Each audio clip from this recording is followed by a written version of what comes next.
यश जी, आयुष जी, हरियाणा से। राधे राधे महाराज जी।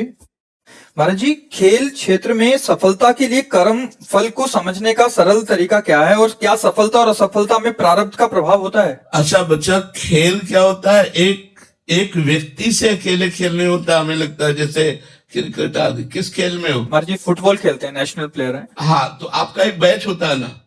हाँ, मानो आपने बहुत सफलता पूर्वक अभ्यास किया और बहुत सफलता पूर्वक खेले, लेकिन आपके जो और हैं, जो बैच में हैं, अगर उन्होंने वो अभ्यास नहीं किया तो आपको हार मिलेगी, क्योंकि संग दोष का प्रभाव पड़ेगा। अच्छा, वो सफलता पूर्वक किए भी, लेकिन प्रारब्ध भोग, जो प्रारब्ध है वो आपको असफल करना चाहता है। उनमें किसी से चूक हो जाएगी, आप थोड़े से नंबर में आप गिर जाएंगे।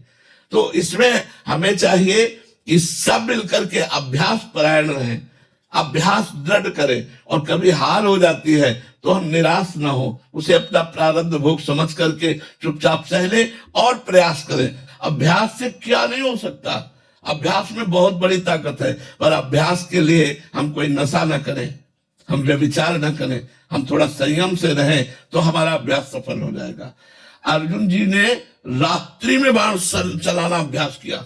रात्रि में एक बार द्रोणाचार्य जी उठे तो शाय शाय ऐसी आवाज आ रही थी, तो ये क्या, वहां जाके देखा तो वीरासन में बैठे हुए तभी विश्व का सबसे बड़ा धनुर्धर अर्जुन हुए। अभ्यास में बहुत बड़ी ताकत है बच्चा।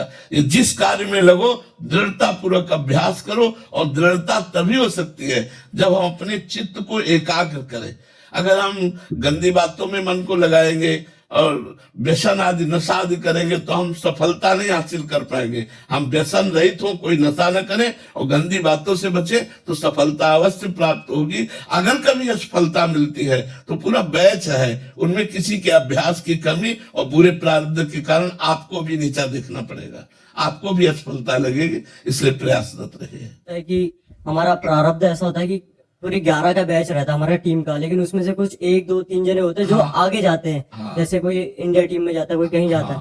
तो महाराज जी, इसमें क्या प्रारब्ध का भी बहुत बड़ा वो रहता है? प्रारब्ध का रोल तो रहता है और अभ्यास का भी रहता है। मतलब अभ्यास, जैसे 5 ने साथ किया और 2 निकल गए, तो उसमें प्रारब्ध भी साथ दिया, उसका अभ्यास ही। अगर वो अभ्यास न करता तो प्रारब्ध क्या कर लेता? अभ्यास भी किया और प्रारब्ध भी साथ दिया। आपका अभ्यास तो हुआ लेकिन प्रारब्ध साथ नहीं दिया, इसलिए आप रह गए। तो महाराज जी, हमें पता कैसे चलेगा कि हमारा प्रारब्ध कब तक है? असफलता जब मिलेगी तो अपने आप पता, सर्टिफिकेट मिल गई ना। असफलता मिली तो लगा ना कि हमारा प्रयास तो बहुत था, लेकिन असफलता मिल गई, इसलिए मेरा प्रारब्ध बहुत बुरा है जो मुझे नीचा दिखा दिया। अब अगली बार अभ्यास करूंगा जिससे प्रारब्ध को परास्त करके सफलता प्राप्त। बार बार थोड़ी प्रारब्ध आपको परास्त करेगा, इसलिए अगली बार फिर प्रयास। महाराज जी, प्रारब्ध जो मेहनत के साथ साथ और भी कोई उपाय हैं जिससे बहुत जल्दी प्रारब्ध दोष खत्म हो सकता है? हमें तो एकमात्र भगवान ही उपाय नजर आते, दूसरा तो कोई उपाय नजर नहीं आता। यदि संत और भगवंत का आशीर्वाद हो जाए तो प्रारब्ध एक कोने में रखा रहेगा, विदेशी हाथ में आ जाएगी। ये बात तो हम आपको पक्की बता दे।